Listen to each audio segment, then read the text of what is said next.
So Call of Duty Black Ops 7 sales are down 50% in Europe.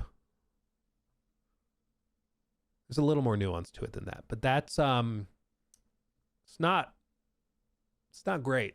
It's not great, especially because if you remember, the news broke that last year when they brought Call of Duty to Game Pass, it was estimated to have lost Xbox roughly $300 million, which is a lot.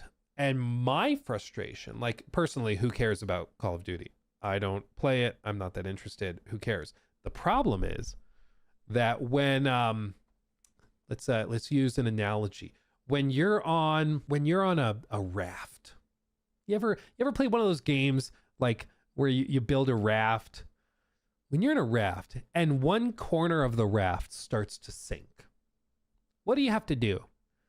All the other buoys, floaty things, I don't know the terms, all the other things have to do more work to keep it afloat because this one is not doing its job. Let's use another analogy that's maybe more in line. When you're carrying a coffin as a pallbearer, and you have one guy on the front that's not carrying or lifting any weight, the coffin will start to sag. So that means everybody else who's carrying it has to lift harder to hold it up. Otherwise, grandma's gonna flop on the ground, right? So you have to work harder because this one person's slacking. With Call of Duty starting to slack and lose tons of money, other studios, publishers, are gonna have to start picking up the slack and lifting the weight, making up the difference. And that's a problem because Call of Duty has been built and laid out very specifically to extract the maximum amount of cash possible from its audience.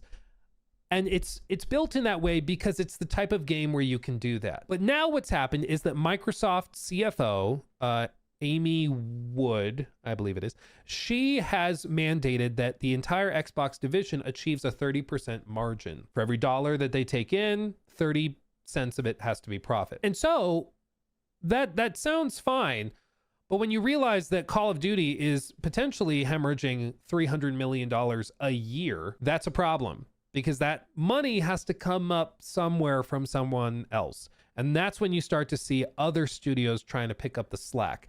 Studios and publishers like maybe Bethesda Game Studios needing to come up with ways to get their margin above 30%, maybe to 40 or 50% with paid mods so that their numbers are doing really, really well. And that helps make up for Call of Duty's shortcomings. And so everybody else has to start carrying more weight because Call of Duty is slacking, right? But what specifically happened here with this story? Because the $300 million thing is sort of old news at this point, right? It appears launch of Call of Duty Black Ops 7 hasn't been one to write home about for Microsoft and Activision. According to a new report from the game business, Black Ops 7 sales numbers are down compared to Battlefield 6 and last year's Call of Duty Black Ops 6. In the data provided to the outlet by GSD, Black Ops 7 sales, both physical and digital, are down 63% compared to Battlefield 6. Not great. Important to note, though, as they stress, obviously, it's important to note that Battlefield 6 isn't available on any subscription service, meaning that people need to buy the game if they want to play.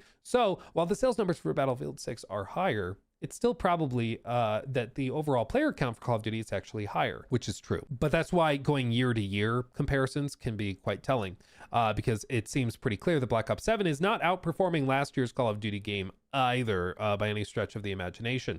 They continue. Sales are down compared to last year.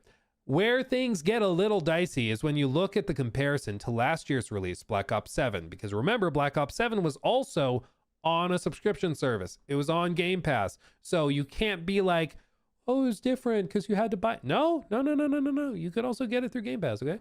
According to the report, physical and digital sales are down over 50% compared to last year. Again, many can and will point to the game being available on the series on Xbox Game Pass for Ultimate and PC subscribers, but so was Black Ops 6.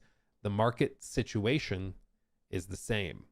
You could say more people have signed up for Game Pass, and so less are going to be buying it, but I don't think that that's necessarily like a win because it probably means people are paying $15 or $16 for PC Game Pass and then, you know, they're not buying the $70 or $80 or $90 versions of Call of Duty. Despite all the numbers being down, Black Ops 7 was still the best-selling game in terms of units and revenue in Europe for the week ending November 16th, its launch week, and Battlefield 6, its main competitor right now, came in fourth in both units sold and overall revenue.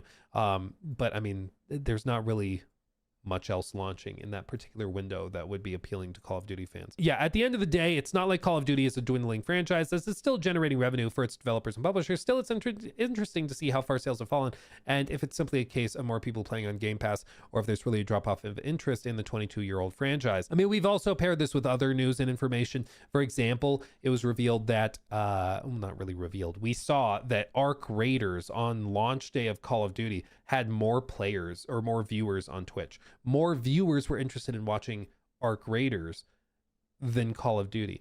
And it also is interesting because there was an interesting little tidbit that I thought was very, very interesting. So here, oh dude, look at this.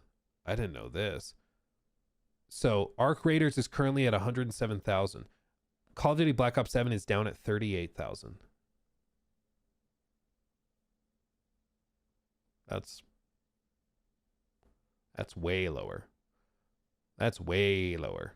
Wow. Okay. Huh. Okay. That's way lower than I thought it would be. But if we go here, there's also apparently been a thing on Twitch where, like, if you play in parties or groupings, because they have this new collaboration feature on Twitch, it can actually end up combining and inflating view counts, which is also kind of funny.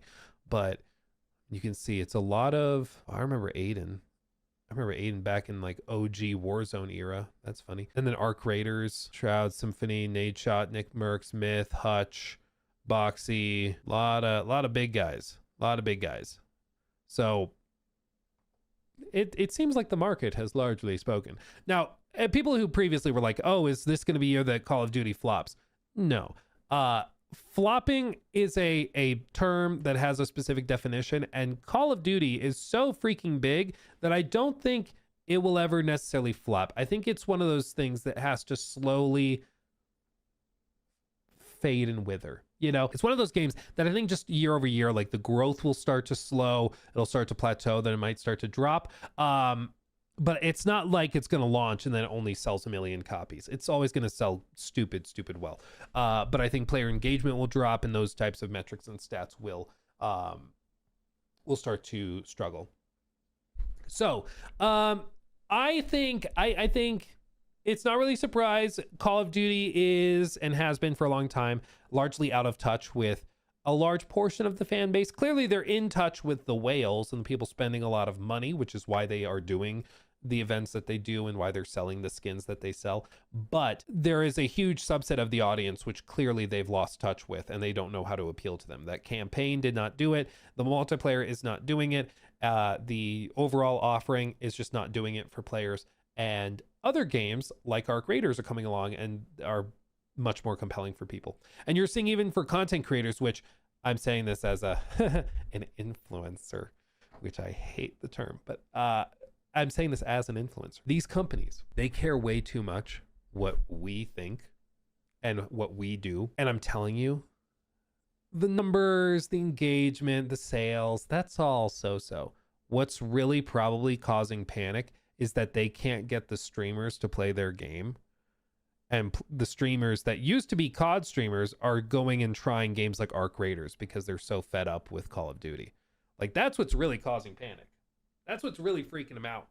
Because the streamers bring with them the audience, free advertising. Whenever there's a new store drop, the streamer tries it, gets early access to it, makes a video, and then all of their audience goes and buys the same thing. That's when they actually start freaking out. And that's what's happening for Call of Duty. So it's not just a matter of like, oh, the sales are lower, because these games are, you know, they sell well, of course, but where they make the stupid money is in microtransactions, is in the cosmetics, is in the crossover skins and stuff like that.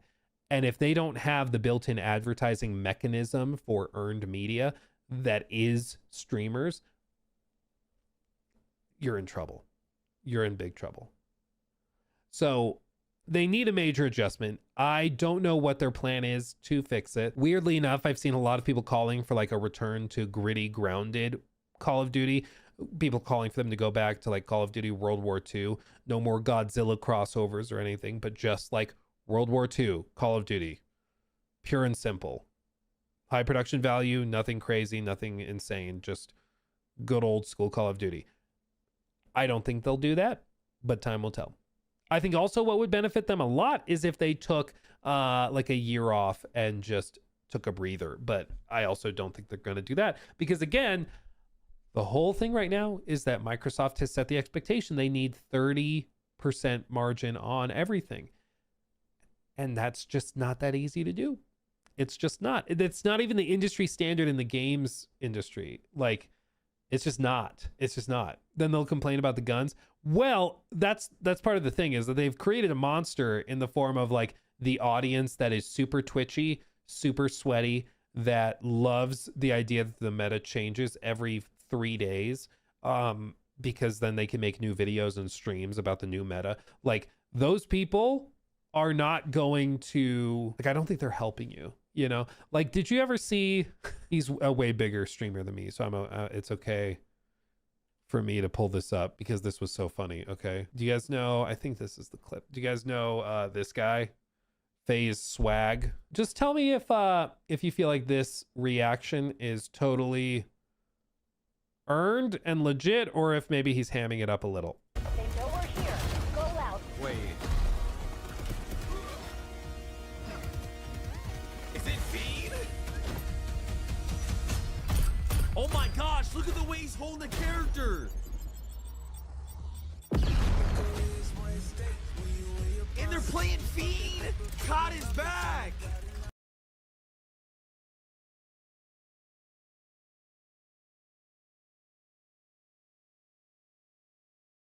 These are the guys that are gonna like melt down. Okay, they're gonna melt down if you come and like have an update that's like a really gritty, grounded Call of Duty. It's maybe more in line with what people are expecting. I think if you're trying to give Swag what he wants, you're not gonna get what that audience is. Like the core audience that's moved away from Call of Duty has moved away because they don't like the stuff Swag likes, that they don't like Swag, they don't like they just don't identify with this. So if you want to keep appealing to his audience, you're gonna get his audience. But I think that's the problem, is that they can't survive just on his audience. They also need some of the other guys too. Look at the reload. Look at the reload. Man, I don't have the strength. I don't have the strength anymore. Oh man. Oh man. But this is the content that CoD has been built around, is like every day.